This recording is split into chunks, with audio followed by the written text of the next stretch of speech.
Hai semua, ketemu lagi di Cempaka Channel. Kali ini aku mau share resep kue sarang semut. Yuk kita cek videonya.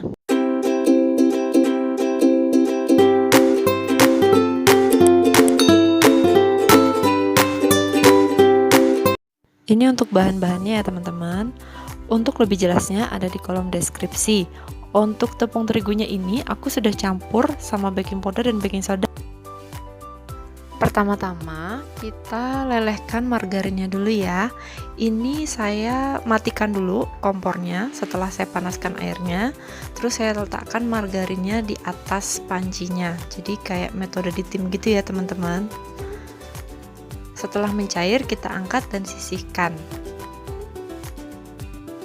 Langkah berikutnya kita masukkan 4 buah telur. Untuk telurnya ini saya pakai ukuran sedang ya. Selanjutnya kita masukkan susu kental manis. Nah, untuk susu kental manisnya ini di sini saya menggunakan 2 saset susu kental manis. Tapi kalau misalkan kalian suka manis, kalian bisa nambah 3 saset atau 4 saset, itu tergantung selera kalian masing-masing ya. Karena 2 saset kental manis ini rasanya itu kalau menurut saya nggak terlalu manis, jadi pas aja gitu. Setelah kita masukkan susu kental manisnya, kemudian kita lanjut dengan mengaduk rata. Ini kita aduk sampai semuanya tercampur menjadi satu ya. Susu dan telurnya itu benar-benar tercampur menjadi satu. Setelah itu kita sisihkan.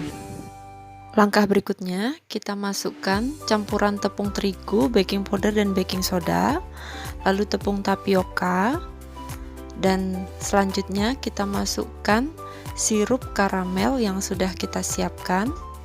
Ini kita aduk dengan perlahan-lahan ya teman-teman, sampai semuanya tercampur rata. Jadi sedikit demi sedikit dulu kita aduk. Setelah mulai rata kita tambahkan lagi sirupnya, begitu seterusnya sampai semuanya tercampur rata. Untuk sirup karamelnya ini, link cara pembuatannya sudah saya cantumkan di kolom deskripsi ya.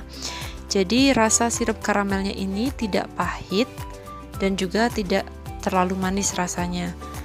Di link pembuatannya itu saya juga cantumkan tips dan triknya bagaimana cara bikin sirup karamel yang pas, tidak pahit dan juga tidak terlalu manis. Nanti simak ya teman-teman, supaya hasil bolu karamelnya itu sama seperti yang saya bikin.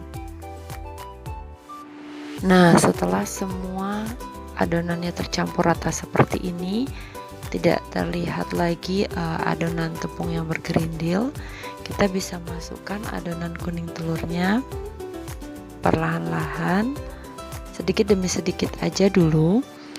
Terus kita aduk rata, lalu kita masukkan lagi sisanya sampai habis, dan kita aduk rata lagi sampai semuanya tercampur rata.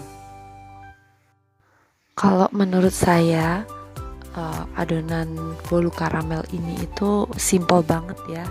Jadi kita nggak perlu ribet pakai mixer, cukup diaduk-aduk aja, itu adonannya jadi dan menghasilkan bolu karamel yang enak banget. Jadi teman-teman ini mesti nyoba nih.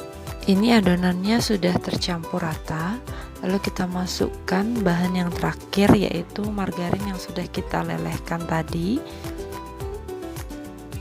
Kita aduk lagi semuanya sampai rata. Untuk margarinnya ini itu dia sudah dingin ya, jadi pastiin langkah-langkah dan step-stepnya itu kalian ikutin. Margarinnya ini harus kita panasin terlebih dahulu, jadi ketika kita campur semua bahan, margarinnya ini sudah dingin karena dia adonan terakhir yang kita masukkan. Kalau kalian merasa tidak yakin dengan adonannya apakah ada yang bergerindil atau enggak, kalian bisa saring ya adonannya ini sebelum dimasukkan ke dalam cetakan. Nah, ini saya nggak pakai oven, saya pakai baking pan ukuran 24 cm. Ini praktis ya menurut saya, jadi nggak ribet pakai oven. Sebelumnya baking pannya sudah saya olesin pakai Carlo ya, atau kalau misalkan kalian nggak ada Carlo bisa juga pakai mentega, terus ditaburin sama tepung. Pastikan aja olesannya merata, jadi nggak ada bolu yang lengket di baking pan-nya nanti.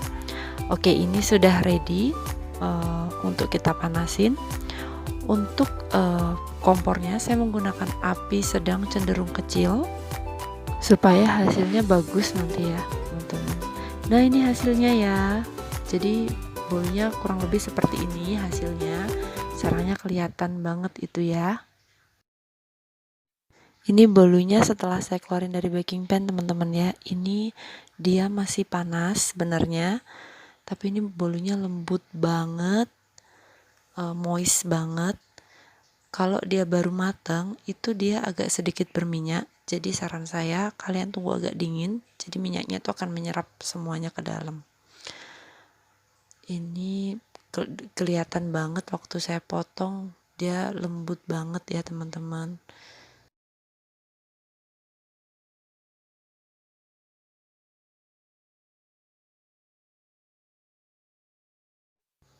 Ini kalian bisa lihat ya, tuh dia lembut, terus menul-menul, dan ada serat-seratnya kelihatan.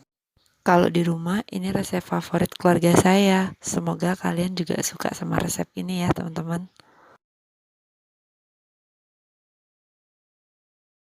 Nah, ini kelihatan serat-seratnya ya. Tuh, dia kelihatan seratnya tuh.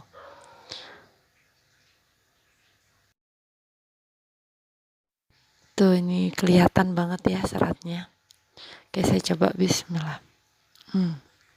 Ini enak banget ya teman. Selamat mencoba.